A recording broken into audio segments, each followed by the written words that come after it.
മഹാരാഷ്ട്രയിലെ നാഗ്പൂരിൽ എന്താണ് സംഭവിക്കുന്നത്? ഇതിന് ഒരു അറുതിയില്ലേ? മഹാരാഷ്ട്രയിലെ നാഗ്പൂരിൽ കഴിഞ്ഞ ദിവസമാണ് വലിയ രീതിയിലുള്ള സംഘർഷങ്ങൾ റിപ്പോർട്ട് ചെയ്യപ്പെട്ടിട്ടുള്ളത്.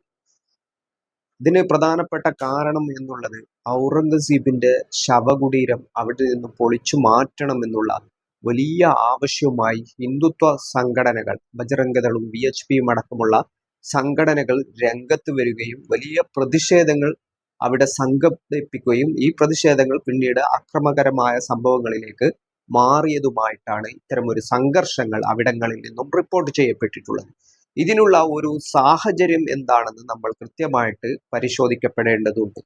ഒന്നാമതായിട്ട് ഈ മഹാരാഷ്ട്ര നിലവിൽ ഭരിക്കുന്ന BJPയുടെ സർക്കാർ, NDAയുടെ സർക്കാർ എന്നുള്ളത്, അവിടെ മുഖ്യമന്ത്രിയായിട്ടുള്ള ദേവേന്ദ്ര ഫട്നാവിസിന്റെ നിലപാട് തന്നെ ഔറംഗസീബിന്റെ മക്ബറ പൊളിച്ച് കളയണം എന്നുള്ള ഒരു നിലപാടാണ്. അത് അദ്ദേഹം പരസ്യമായി പ്രഖ്യാപിക്കുകയും അത്തരം പ്രഖ്യാപനങ്ങൾ ഒരു മുഖ്യമന്ത്രി എന്നുള്ള നിലയ്ക്ക് അദ്ദേഹം നടത്തുകയും ചെയ്തിട്ടുണ്ട്.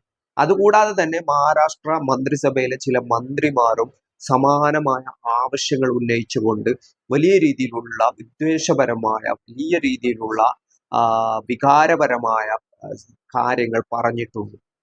ഇതെല്ലാം കൂട്ടിച്ചേർത്ത് വായിക്കുമ്പോൾ സംഘപരിവാറിന് കാലങ്ങളായിട്ടുള്ള അവരുടെ ആവശ്യമാണ്, അല്ലെങ്കിൽ അവരുടെ ഒരു ആവശ്യങ്ങളുടെ ഭാഗമാണ് ഔറംഗസീബുമായി ബന്ധപ്പെട്ടിട്ടുള്ള ഈ ഒരു വിഷയം.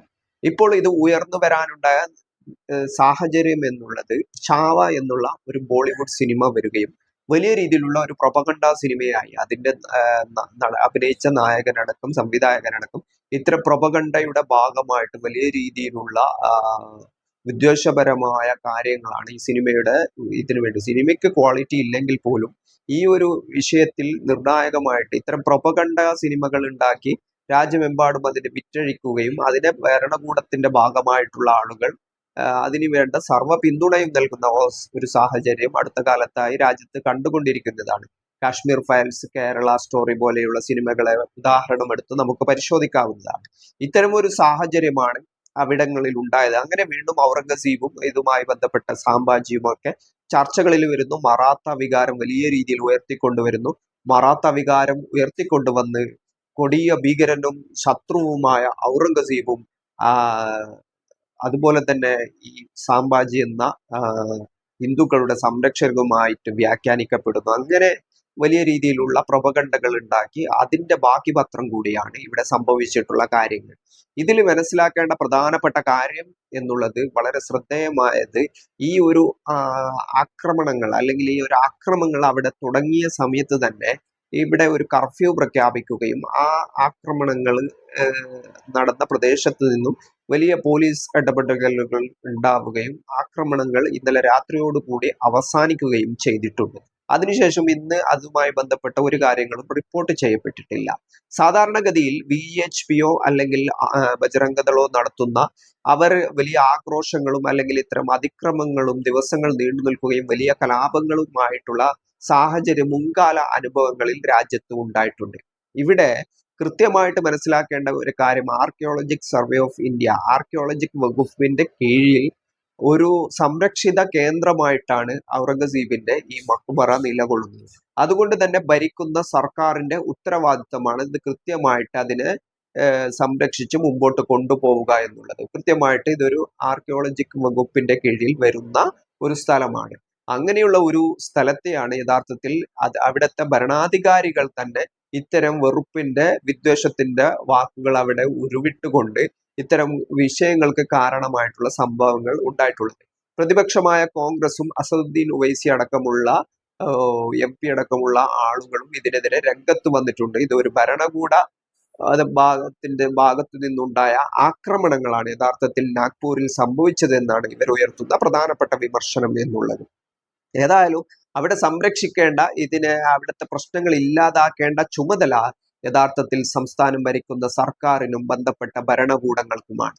അതുകൊണ്ട് തന്നെ VHPയും അതുപോലെ ബജറംഗദളും വലിയ ആവശ്യങ്ങളുമായിട്ട് യഥാർത്ഥത്തിൽ ഇതില് കർസേവ നടത്തുമെന്നാണ് അവർ പറഞ്ഞിരിക്കുന്നത്. അതായത്, ഞങ്ങൾ സർക്കാരിനോട് ആവശ്യപ്പെടുന്നു ഔറംഗസീബിന്റെ ഈ ഒരു മക്ബറ പൊളിച്ചു കളയണമെന്ന്, ശവകുടീരം പൊളിച്ചു കളയണമെന്ന്, അല്ലാത്ത പക്ഷം ഞങ്ങൾ കർസേവ നടത്താൻ അങ്ങോട്ട് വരുമെന്ന് പറഞ്ഞുകൊണ്ടാണ് വലിയ രീതിയിലുള്ള ആളുകളെ സംഘടിപ്പിച്ചുകൊണ്ട് നാഗ്പൂരിൽ ഇത്തരം ഒരു പ്രതിഷേധങ്ങൾക്ക് തുടക്കം കുറിച്ചത്. ഇത് വലിയ ആക്രമ സംഭവങ്ങൾക്കാണ് പിന്നീട് കാരണമായിട്ടുള്ളത് എന്നതാണ് ഇതിൽ വ്യക്തമാവുന്ന കാര്യം.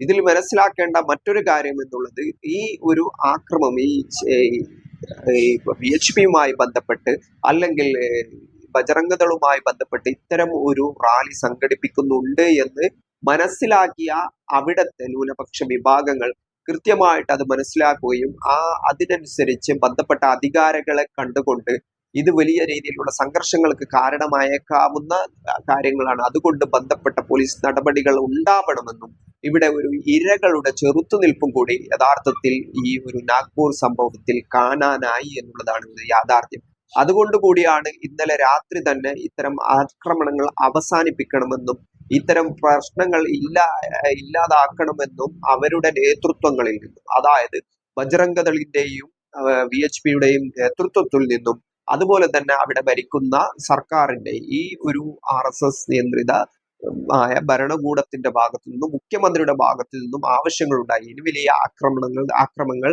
നടത്തരുതെന്ന്. അതിന്റെ ബാക്കി പത്രം കൂടിയാണ് ഇന്നലെ ഉണ്ടായ ഈ ആക്രമണങ്ങൾക്ക് അറുതി വരുത്താനുണ്ടായ സാഹചര്യം.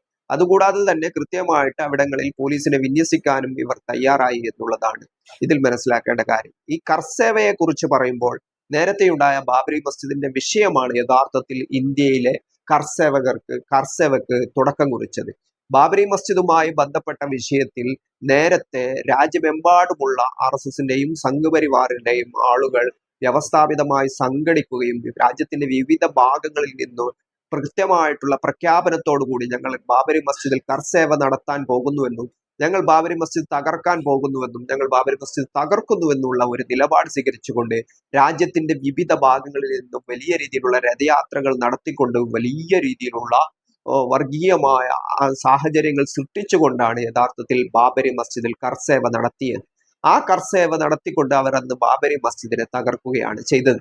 ഈ ഒരു വിഷയത്തിൽ അന്ന് ഇവിടെ ഭരിച്ചുകൊണ്ടിരുന്ന ഭരണകൂടങ്ങൾ, കൃത്യമായിട്ട് അന്ന് ഭരിച്ചുകൊണ്ടിരുന്ന കോൺഗ്രസ് ഭരണകൂടം, കേന്ദ്രം ഭരിച്ചുകൊണ്ടിരുന്നത് നരസിംഹറാവുവിന്റെ നേതൃത്വത്തിലുള്ള കോൺഗ്രസ് ഭരണകൂടമായിരുന്നു. ഈ ഒരു കൃത്യമായിട്ടുള്ള പ്രഖ്യാപനത്തോടുകൂടി ഡേറ്റും തീയതിയും പ്രഖ്യാപിച്ചുകൊണ്ട് ഇത്തരം ഒരു കർസേവ നടത്താൻ ഞങ്ങൾ വരുന്നു എന്ന് RSSും അതുമായി ബന്ധപ്പെട്ട സംഘപരിവാര കേന്ദ്രങ്ങളും പറഞ്ഞപ്പോൾ അതിനെതിരെ കൃത്യമായിട്ട് നടപടിയെടുക്കാനോ ഈ ആക്രമണങ്ങൾ ഇല്ലാതാക്കാനോ ബാബരി മസ്ജിദ് സംരക്ഷിക്കാനോ അന്നത്തെ ഭരണകൂടങ്ങൾക്ക് സാധിച്ചിട്ടില്ല.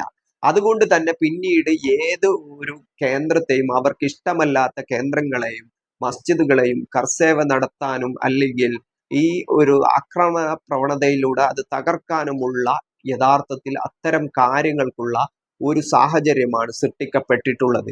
നേരത്തെ ബാബരി മസ്ജിദിന്റെ വിഷയത്തിൽ ഉണ്ടായ ഒരു ഉദാസീനതമായ ഇത്തരം നടപടികൾ വീണ്ടും അതിനേക്കാൾ വലിയ രീതിയിലുള്ള കർസേവകൾ നടത്താൻ ഇവർക്ക് പ്രേരണയായിട്ടുണ്ട് എന്നുള്ളത് ഒരു യാഥാർത്ഥ്യമാണ്. അതുകൊണ്ട് തന്നെ ഇപ്പോഴും ഔറംഗസീബുമായി ബന്ധപ്പെട്ട വിഷയത്തിൽ ഈ ഒരു ആക്രമണവുമായിട്ട് അല്ലെങ്കിൽ ഈ ഒരു വലിയ രീതിയിലുള്ള സന്നാഹങ്ങൾ ഒരുക്കിക്കൊണ്ട് ഞങ്ങൾ കർസേവ നടത്തുന്നത്, നിങ്ങൾക്ക് സമയപരിധിയാണ് ആദ്യത്തിൽ മഹാരാഷ്ട്ര സർക്കാരിന് VHPയും അതുപോലെ തന്നെ ബജ്റംഗ് ദളവും ഒക്കെ നൽകിയത്. ഇത്ര ദിവസത്തിനുള്ളിൽ ഈ ഔറംഗസീബിന്റെ മക്ബറ പൊളിക്കണമെന്നുള്ള ആവശ്യമായിരുന്നു. പക്ഷേ അവിടെ അതിനുശേഷമാണ് ഇല്ലെങ്കിൽ ഞങ്ങൾ കർസേവ നടത്തുമെന്ന് പറഞ്ഞുകൊണ്ട് വലിയ രീതിയിലുള്ള റാലികൾ ഇന്നലെ സംഘടിപ്പിച്ചിട്ടുള്ളത്. പക്ഷെ അവിടെ മറ്റൊരു കാര്യം സംഭവിച്ചിട്ടുള്ളത്, ഈ ന്യൂനപക്ഷ വിഭാഗങ്ങൾ കൃത്യമായിട്ട് ഈ പ്രശ്നം മനസ്സിലാക്കുകയും അത് ബന്ധപ്പെട്ട പോലീസ് അധികാരികളെ ബോധ്യപ്പെടുത്തുകയും അതുകൊണ്ട് തന്നെ ആ ഒരു ആക്രമണങ്ങൾ പെട്ടെന്ന് തന്നെ ഇല്ലാതാക്കാനുള്ള സാഹചര്യങ്ങൾ അവിടെ സൃഷ്ടിക്കപ്പെടുകയും ചെയ്തു. നാഗ്പൂരിനെ സംബന്ധിച്ചിടത്തോളം, മഹാരാഷ്ട്രയെ സംബന്ധിച്ചിടത്തോളം പറയുകയാണെങ്കിൽ മറ്റുള്ള സംസ്ഥാനങ്ങളെ, മറ്റു ഉത്തരേന്ത്യൻ ചില സംസ്ഥാനങ്ങളെ പോലെ മഹാരാഷ്ട്ര അല്ല എന്നുള്ള ഒരു യാഥാർത്ഥ്യം അവിടെ നിലനിൽക്കുന്നുണ്ട്. മുൻകാല ചരിത്രങ്ങൾ അത് നമ്മളെ ഓർമ്മപ്പെടുത്തുന്നുണ്ട്. നേരത്തെ പറഞ്ഞതുപോലെയുള്ള മധ്യപ്രദേശോ അല്ലെങ്കിൽ UPയോ പോലെ ആയിരിക്കില്ല മഹാരാഷ്ട്രയിലെ അനുഭവങ്ങൾ എന്നുള്ളത് കൃത്യമായിട്ട് ബോധ്യമുള്ള കാര്യമാണ്. അതുകൊണ്ട് തന്നെ വലിയ രീതിയിലുള്ള ഈ ആക്രമണ പ്രവർത്തനങ്ങൾ അല്ലെങ്കിൽ പ്രവർത്തനങ്ങളായിട്ട് സംഘടിതമായിട്ട് കർസേവ നടത്താൻ എത്തിയിട്ടുള്ള ആളുകൾ പെട്ടെന്ന് തന്നെ പിന്മാറുന്ന സാഹചര്യമാണ് അവിടെ ഉണ്ടായത്. അതിനെ തുടർന്നാണ് അവിടെ കർഫ്യൂ പ്രഖ്യാപിച്ചത്. യഥാർത്ഥത്തിൽ ഔറംഗസീബുമായി ബന്ധപ്പെട്ട വിഷയം ഇവിടെ ജനത്തെ ബാധിക്കുന്ന അവരുടെ വിലക്കയറ്റമോ തൊഴിലില്ലായ്മയോ അല്ലെങ്കിൽ രൂപയുടെ മൂല്യ ഇടിവോ ഇതുമൊന്നുമായിട്ട് ബന്ധപ്പെട്ട വിഷയമല്ല. വിലക്കയറ്റം ഇങ്ങനെ തുടങ്ങിയ ജനങ്ങൾ നിത്യജീവിതത്തിൽ അനുഭവിക്കുന്ന അനവധി പ്രശ്നങ്ങൾ രാജ്യം അഭിമുഖീകരിക്കുന്നുണ്ട്. യഥാർത്ഥത്തിൽ ആ പ്രശ്നങ്ങളെയൊക്കെ മറികടന്നുകൊണ്ട്, ആ ചർച്ചകളെയൊക്കെ വഴിതിരിച്ചു ഇട്ടുകൊണ്ട് ഇത്തരം ഒരു വിഷയങ്ങൾ ഉയർത്തിക്കൊണ്ടുവന്ന് രാജ്യം അഭിമുഖീകരിക്കുന്ന യഥാർത്ഥ പ്രശ്നങ്ങളെ മറച്ചുവെക്കാനുള്ള ശ്രമങ്ങളാണ് യഥാർത്ഥത്തിൽ ഈ ഭരിക്കുന്ന ഭരണകൂടങ്ങളിൽ നിന്നും സർക്കാരുകളിൽ നിന്നും നടന്നുകൊണ്ടിരിക്കുന്നത്. അതിന്റെ ഭാഗമായാണ് ഇത്തരം പ്രശ്നങ്ങളൊക്കെ ഉണ്ടാക്കിക്കൊണ്ടിരിക്കുന്ന ഒരു സാഹചര്യം രൂപപ്പെടുന്നുള്ളത് എന്നുള്ളതാണ് ഒരു യാഥാർത്ഥ്യം. ഫലപ്രദമായ ചെറുത്തുനിൽപ്പുകളില്ലെങ്കിൽ രാജ്യം വലിയ രീതിയിലുള്ള പ്രതിസന്ധിയിലേക്ക് പോകുമെന്ന് തന്നെയാണ് മഹാരാഷ്ട്രയിലെ നാഗ്പൂരും നമുക്ക് നൽകുന്ന സൂചന എന്നുള്ളത്.